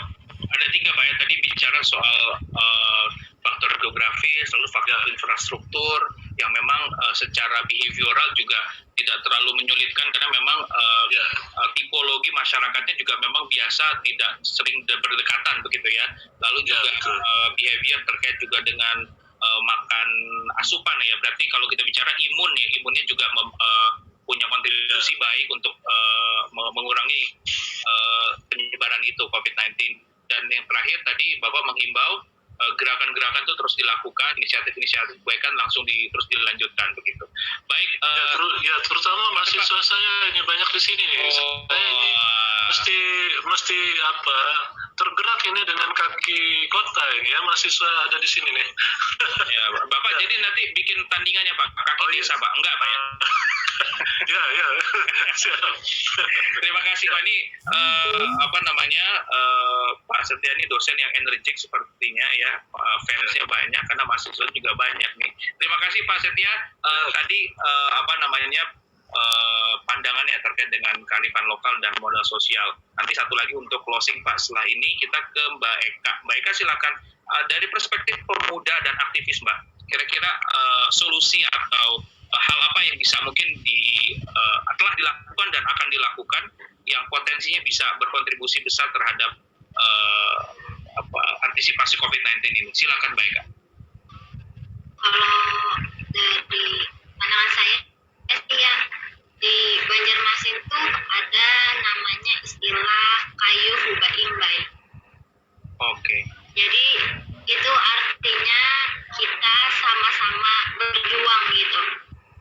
Nah, ketika pandemi kemarin rasa ini kembali muncul karena hampir semua masyarakatnya itu bersama-sama saling mengingatkan, saling membantu, dan juga saling memberi dukungan satu sama lain dalam menghadapi pandemi ini. Jadi menurut saya mengubah suatu kebiasaan seseorang atau satu kota itu tidak semudah dalam waktu 1 bulan, 2-3 bulan gitu. Apalagi saat pandemi ini kan perubahannya sangat signifikan. Jadi menurut saya nih, ketika kita sama-sama berjuang itu cukup bisa menekan angka ini dan juga meringankan beban sesama gitu. Juga kalau misalnya saling mengingatkan dan meningkatkan kepedulian satu sama lain itu pasti akan sangat membantu. Karena kan untuk menggunakan masker ataupun cuci tangan itu mungkin bukan kebiasaan semua orang gitu. Apalagi penggunaan masker, jaga jarak, dan protokol kesehatan lainnya. Jadi ketika kita mengingatkan satu sama lain dan juga mendukung satu sama lain itu akan berdampak yang sangat besar untuk meredakan pandemi ini. Oke, baik. Terima kasih Mbak Eka. Kita sekarang langsung ke kawan-kawan kita yang tadi sudah bertanya dari Fajar Faye ya. Saya Fajar Faye dari Balikpapan. Selamat malam Mas Fajar. Iya. Saya mau tanya sama Mas Kamil. Kondisi di Jepang seperti apa terkait COVID-19 ini? Mungkin bisa di-share pengalaman di sana, apa di negara maju disiplinnya sangat tinggi, dan apakah punya kesulitan yang sama seperti di Indonesia? Mungkin singkat aja Mas Kamil, monggo. Oke, di Jepang ini ini gelombang kedua, udah flat lagi. Kalau dilihat dari kurva pandeminya, di sini kurva pandeminya bisa diakses secara bebas, bahkan oleh orang asing seperti saya, ada websitenya. Di Indonesia juga seperti itu sepertinya. Itu soal akses informasi. Di Jepang ini kalau gambarannya seminggunya ada sekitar 3.000-an kasus ya. Tapi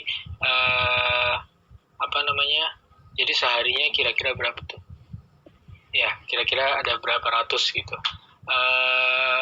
Terkendali atau enggak ya mungkin relatif terkendali ya. Kalau di Asia Timur ini khas sekali, di Jepang, di Korea Selatan, di Taiwan, bahkan di Cina itu kalau dari konsep penanganan wabah cukup terkendali karena indikasi-indikasinya bisa dilihat gitu perkembangannya, bisa dievaluasi. Nah, di Jepang ini di Jepang dan di tempat lainnya kan konsepnya sama, 3M dan 3T ya. Jadi di Indonesia juga sama resepnya sebenarnya. Jadi yang membedakan itu adalah itu jalan apa enggak gitu ya Mas Tovan ya. Betul. Dilakuin apa enggak? Yes. Kalau 3T itu kan otoritas ya, tracing, treatment, sama testing sama treatment ya. Itu dari otoritas, jadi kebijakan dari pemerintahnya tuh strateginya gimana ya, mau naikin testing atau kalau testingnya dirasa rada kurang, naikin treatment dengan isolasi gitu misalnya. Isolasi yang kalau di Indonesia misalnya, kalau di Kalimantan Selatan itu kan banyak sungai, berarti barir alam geografi bisa dipakai untuk menjaga jarak antar komunitas satu dengan komunitas lain. Itu misalnya di Jepang itu nggak usah pandemi itu semua orang pada pakai masker ya. Jadi di sini tuh kebiasaan-kebiasaan itu yang ini sering banget dibahas di banyak media. Bisa dilihat bahwa orang Jepang itu angka compliance terhadap pemakaian masker 3M ya. Salah satunya masker itu kuat banget di pemakaian masker. Jadi orang sini tuh nggak perlu mengubah kebiasaan. Seperti yang Mbak Eka tadi bilang kan, 3M bagi orang Indonesia dan khususnya bagi orang Banjar kan rada susah kan, karena di Indonesia siapa sih yang nggak ada budaya pakai masker kan istilahnya. Di Jepang ini lumayan berbudaya gitu, dan menjaga jarak juga di Jepang ini lumayan orangnya lumayan private ya, secara budaya itu lumayan privat. Mereka cuma ada budaya habis kerja itu nongkrong bareng malam, dan pemerintah udah melakukan regulasi kebijakan-kebijakan yang meminimalisir itu. Jadinya secara signifikan itu mungkin orang-orang juga dikasih tahu juga, mungkin nurutnya karena paham atau nurutnya karena terpaksa, kita nggak tahu, tapi nyatanya orang-orang sini pada nurut gitu. Mungkin gambarannya kayak gitu. Dan tadi ya, sistem kesehatannya juga di sini relatif baik ya. Mungkin kalau sangat bisa dicari tahu kan, di Jepang ini salah satu yang terdepan di sistem kesehatannya. Dan ya kalau dibandingin dengan negara maju, mungkin kita sangat beda ya perspektifnya untuk penanganan wabah. Jadi mungkin sekilas itu aja sih, Mas. Baik, terima kasih. Jadi dari tantangan struktur. Baik, terima kasih Mas Kamil. Jawabannya kita sekarang menjawab pertanyaan dari Mas David ya. Mas David dari Jakarta.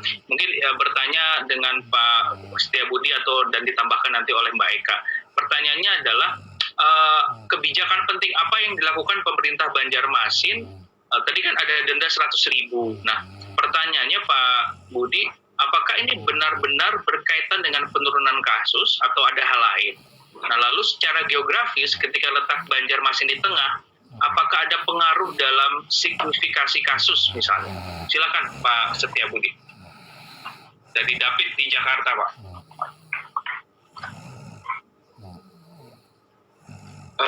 Pak Setia, mohon maaf sepertinya belum dinyalakan mikrofonnya, Pak. Ya, Oke. Iya, silakan Pak. Baik, sahabat kita dari Jakarta, terima kasih. Pertanyaan bagus itu ya. Tapi jadi pasar pagi, pasar terapung. Ayo kita saling mendukung begitu ya. Oke. 3-1. Akhirnya dapat juga.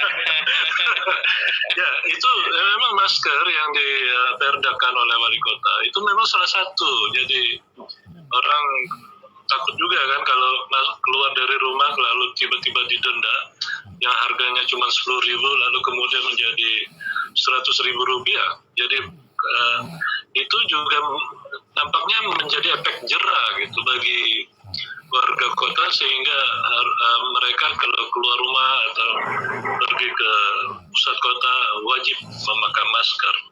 Nah, tapi bukan hanya itu, faktor jera yang lain adalah soal mungkin ada razia yang dilakukan oleh teman-teman dari Satpol PP atau dari Satgas begitu yang secara intensif untuk melakukan monitoring atau karena kalau Banjarmasin kan pusat kotanya tidak terlalu seperti di kota lainnya, ya hanya terpusat kecil gitu, jadi agak mudah untuk monitoring siapa memakai masker atau tidak memakai masker. Jadi dampak itu mungkin menyebabkan positif bahwa ada penurunan angka. Tapi ini bukan kalau kita bicara angka ya mungkin agak bias juga ya. Tapi apakah yang penting kan meningkatkan tingkat kesadaran itu yang penting ya, kesadaran warga kota dengan adanya perda masker dan semakin masifnya pemerintah untuk melakukan himbauan dan itu juga disambut secara positif dengan masuknya solidaritas masyarakat yang semakin menguat gitu di kota ini. Baik. Jadi itu Pak dari rekan atau sahabat dari Jakarta. Baik, terima kasih Pak Setiabudi jawabannya. Nah ini mungkin kita langsung undang untuk penanya terakhir malam ini, langsung bisa berinteraksi, mikrofonnya boleh dinyalakan. Pak Hafiz ya, selamat malam Pak Hafiz. Halo, selamat malam Pak. Selamat malam, apa kabar Pak Hafiz? Alhamdulillah baik, alhamdulillah. Oke, baik. Posisi di mana nih Pak Hafiz ini sekarang? Sekarang saya di Kota Waringin Barat, Kalteng, di Kumai. Kebetulan saya juga lagi dinas kerja di Kalteng. Oh, baik. Silakan Pak Hafiz, tadi pertanyaannya di kolom chat bisa langsung ditanyakan untuk kawan-kawan narasumber pada malam hari ini. Silakan. Iya. Terima kasih Pak buat kesempatannya. Mungkin sedikit saya mengulang yang pertanyaan saya dari kolom komentar ya. Saya Hafiz Rizkullah. Asal saya dari Banjarmasin Pak, dari Kayu Tangi lebih tepatnya kalau daerahnya, kalau Pak Setiabudi tahu ya. Kalau mereka juga tahu. Jadi kebetulan saya di sini udah kerja sekitar 1,5 tahun ya Pak. 1,5 tahun. Dan sebenarnya notabene antara Kalteng dan Kalsel juga tidak terlalu jauh, untuk jalur darat pun bisa dicapai dengan hanya perjalanan setengah hari ya Pak. Cuman memang dalam protokol perusahaan saya untuk kerja di sini itu ada sedikit gimana Pak, kalau bisa saya cerita, melihat dari zona merah atau hijau dari daerah asal kami untuk pulang. Nah, kemudian Banjarmasin ini kan mungkin saya bilang Kalsel ya Pak, kalau kita lihat dari angka statistik 1 bulan yang lalu Kalimantan Selatan masih di top 5 ya Pak, untuk top 5 untuk zona merah ya di Indonesia. Nah, kalau yang Pak Setiabudi dan Mbak Eka bilang tadi kan sekarang Kalimantan Selatan udah mulai turun ya Pak angkanya, dan trennya udah termasuk positif nih. Nah, kalau memang seperti itu, menurut Pak Setiabudi dan Mbak Eka ini sebagai sama-sama orang sana ya Pak kita, apa yang bisa saya pakai dari statement dari Pak Setiabudi sama Mbak Eka tadi untuk menguatkan bahwa saya juga orang Banjarmasin, saya bisa pulang. Top 5 dari zona merah itu udah nggak berlaku lagi nih untuk peraturan protokol perusahaan saya, kalau memang harus seperti itu, dan branding di top 5 Kalimantan Selatan sebagai zona merah itu udah mulai memudar seperti itu. Mungkin bisa di-share Pak apa yang bisa saya sampaikan nih ke pihak manajemen perusahaan saya, sehingga kangen juga saya Pak pulang, orang tua udah di sana juga ini Pak. Terima kasih Pak. Terima kasih Mas Hafiz ya. Silakan Pak Setia dan mungkin nanti dilanjut oleh Mbak Eka. Monggo. Ya mungkin yang dari Jepang juga mau cepat pulang ke Banjar juga itu. Baik, ya itu memang betul ya, di beberapa bulan yang lalu ketika ke Banjarmasin ke jalur merah ketemu di perbatasan, lalu diperiksa, kemudian ketika ada dinyatakan reaktif maka konsekuensinya adalah karantina 14 hari kalau tidak salah ya. Nah, tapi kondisi hari ini Pak dari Kumai ya, rekan dari Kumai, kondisi hari ini rekan-rekan dari Kalimantan Tengah, dari Palangkaraya, Kapuas, lalu Pulau Pisau, atau teman-teman dari Kalimantan Tengah jalur Sungai Bari itu, dari Murung Raya atau Kabupaten Barito Selatan, Barito Timur, itu bisa masuk ke Banjarmasin tanpa ada halangan apapun. Dan tapi ini terkait dengan protokol perusahaan Bapak ya. Jadi saya agak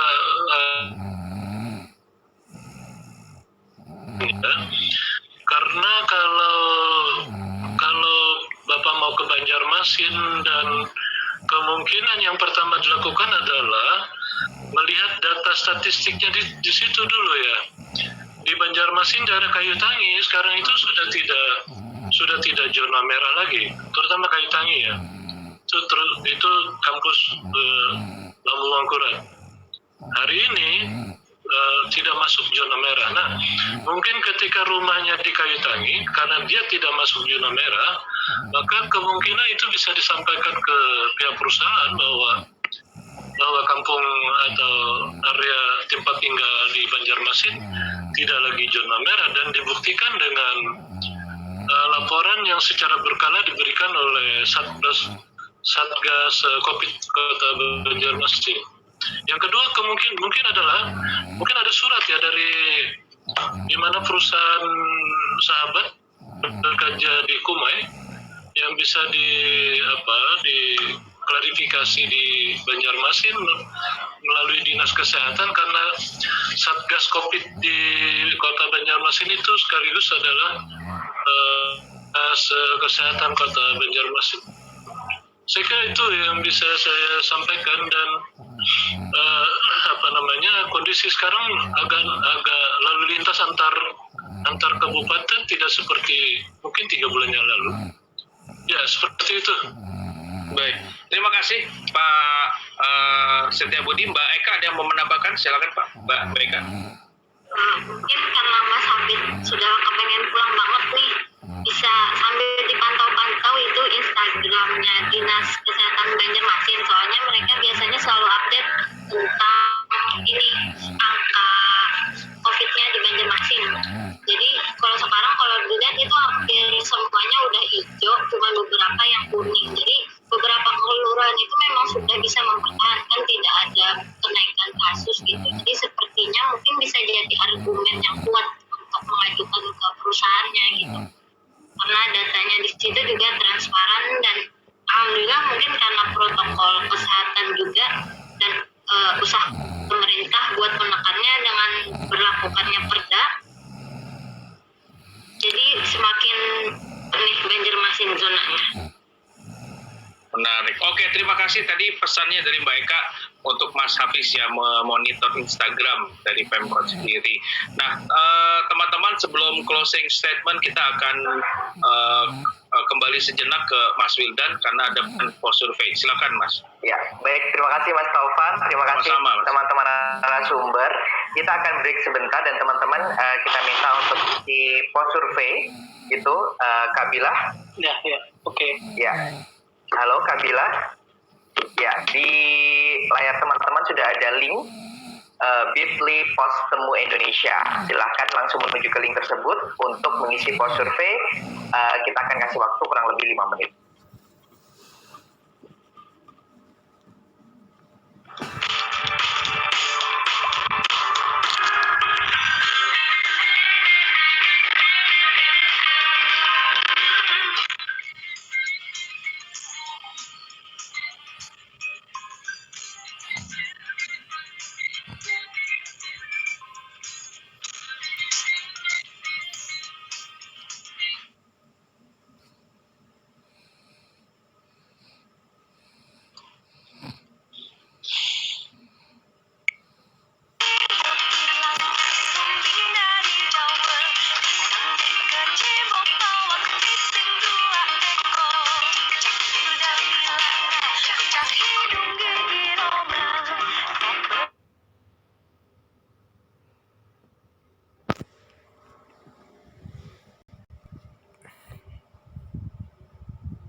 Oke, baik teman-teman.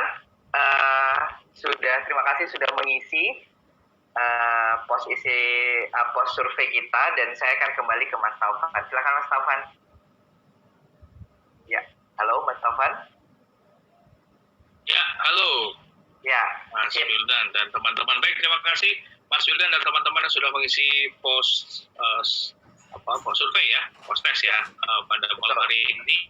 Nah, di sesi terakhir langsung saja kita akan mendengarkan closing statement dari setiap narasumber yang dimulai oleh yang pertama Pak Setia Budi. Silakan Pak Setia untuk closing statement dan pesan-pesan terbaik untuk kawan kita yang mendengarkan pada malam hari ini, Pak. Silakan.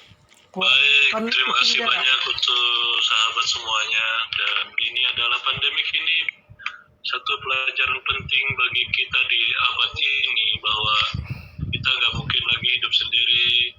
Mari kita tingkatkan solidaritas kita yang selama ini mungkin terabaikan. Mari kita tingkatkan kearifan lokal kita dimanapun kita masing-masing ya berada di negeri yang kita cintai ini. Dan harapan saya ini program yang bagus sekali Sabang Merauke, jadi mempersatukan seluruh kita, terutama generasi muda, dan apa yang di forum-forum seperti ini. Dan mungkin tidak hanya untuk program pandemik ya, tapi juga di program-program lain bisa bisa kita kelola, sehingga teman-teman mahasiswa generasi muda yang berada di kota maupun di desa-desa, mari kita bersatu untuk Indonesia Raya. Terima kasih. Wah, bersatu untuk Indonesia Raya. Terima kasih Pak Setia Budi. Semoga Bapak senantiasa sehat, semangat, dan kita sama-sama bisa melewati ini. Pak, salam hormat untuk teman-teman di universitas ya Pak ya.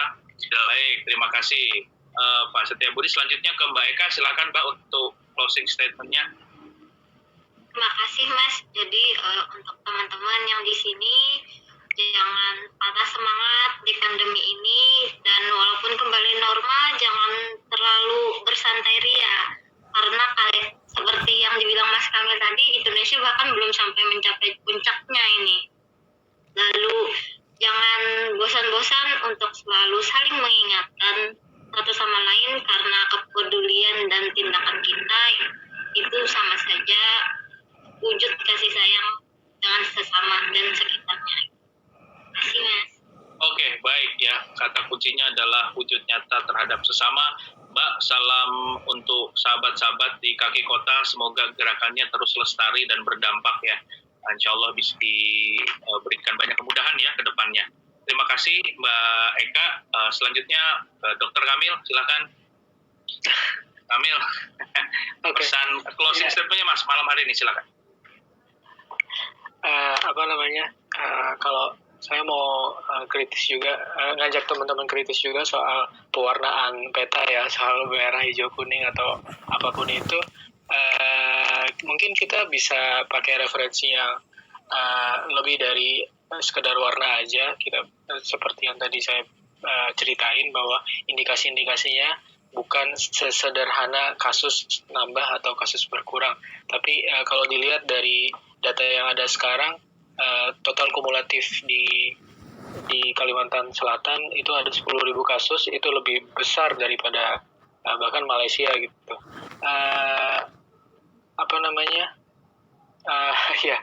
Dan kematiannya ada 500 lebih gitu. Jadi itu case fatality rate-nya itu lumayan tinggi, tertinggi di Indonesia, nomor 5 besar atau sekian. Dan rata-rata di dunia pun 2% di Kalimantan Selatan.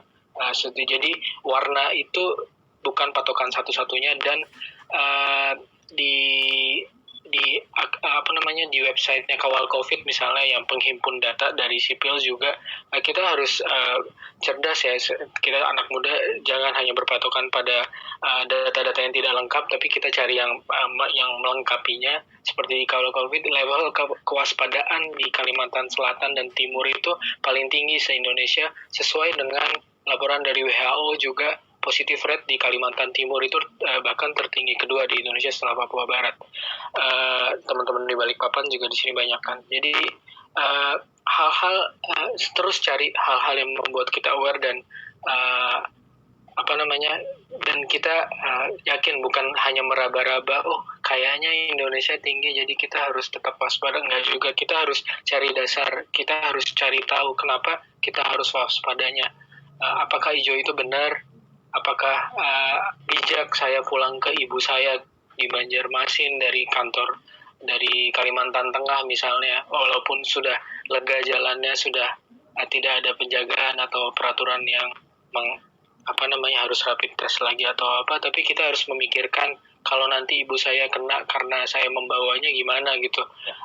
Jadi sekali lagi bukan hanya warna aja yang diperhatikan, tapi kita sendiri harus aware terhadap kondisi ini karena memang belum selesai dan kita harus bertahan. Dan saya ulang dulu pernah ngomong di sini juga, jangan lelah sama jangan lengah ya.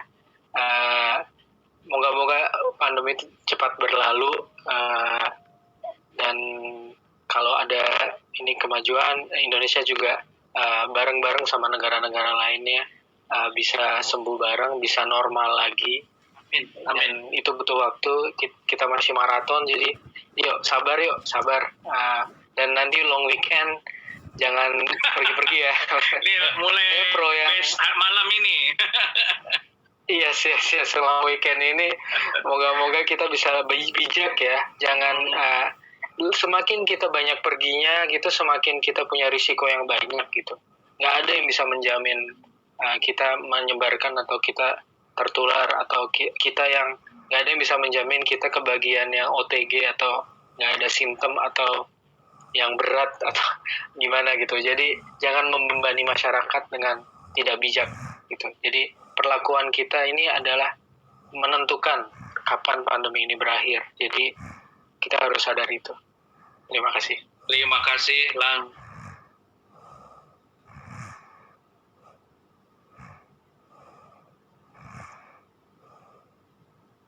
Pandemic Talks.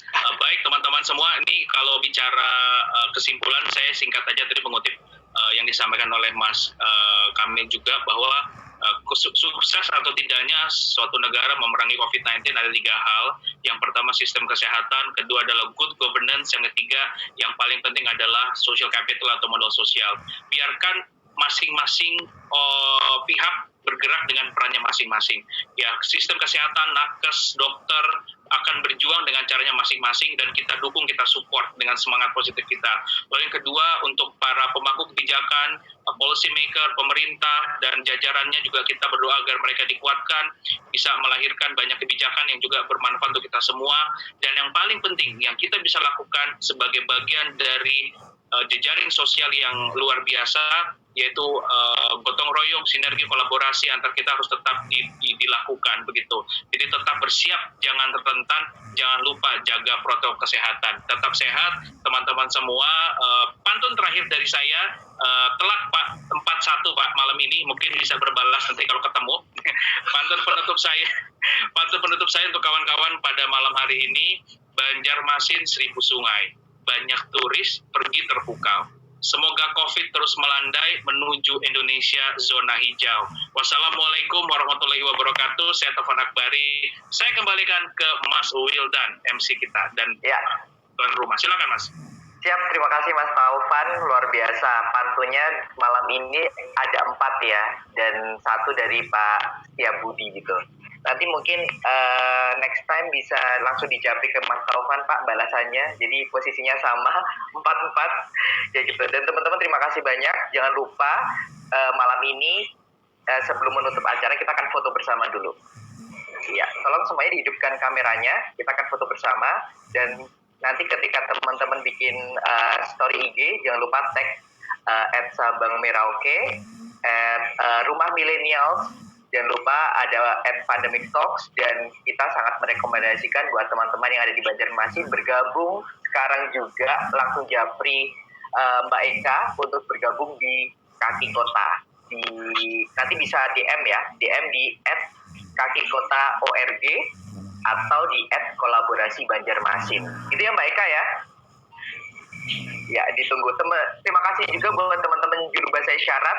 Ada Mbak Hanifah, ada Mbak Sally, Ada juga tadi Mas Fajar yang sudah membantu. Terima kasih banyak Mas Fajar, luar biasa. Teman-teman semua yang ada di Banjarmasin, kita akan foto bersama. Sudah hidup semuanya kameranya? Iya.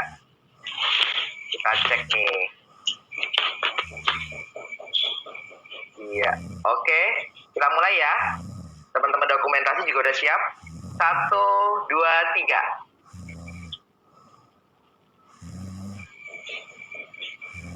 Oke, sekali lagi. 3, 2, 1. Baik. Oh, ini ada kayaknya banyak yang telat nih mahasiswanya Pak Budi ini. Baru buka kamera, Pak. Kita mulai lagi ya. 1, 2, 3. Oke, ini putaran yang terakhir. 3, 2, 1. Oke. Kamera saya nggak bisa dibuka, nggak apa-apa Mas, gitu. Tapi kontribusi Mas Fajar luar biasa malam ini, sudah membantu teman-teman tuli untuk mentranslate ya apa yang disampaikan oleh narasumber dan juga moderator. Teman-teman, happy long weekend, tapi stay safe gitu, tetap waspada ya, seperti kata Mas Kamil tadi, gitu. Jangan lengah dan jangan lelah karena kita masih berjuang untuk melawan pandemi. Dan tetap ikuti terus Temu Indonesia seri ke-7 gitu. Kita akan jalan-jalan dari Banjarmasin, kita akan pindah ke Sumatera. Kita akan jalan-jalan ke Padang gitu tanggal 12 November. Jadi silahkan di tanggal 12 November teman-teman bergabung lagi bersama kami untuk mendengarkan cerita pandemi Tanah Minang. Gitu. Baik teman-teman, terima kasih. Mohon maaf lahir batin jika ada yang salah atau yang kurang berkenan di hati teman-teman.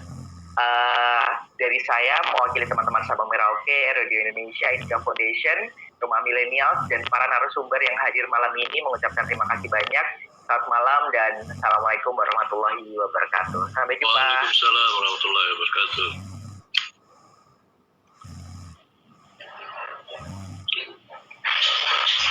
Oke, Mas Fajar, saya izin lab dulu ya, Mas ya.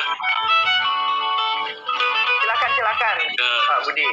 Ya, salam semuanya. Ya. Salam Pak Budi. Ya. Salam Mega.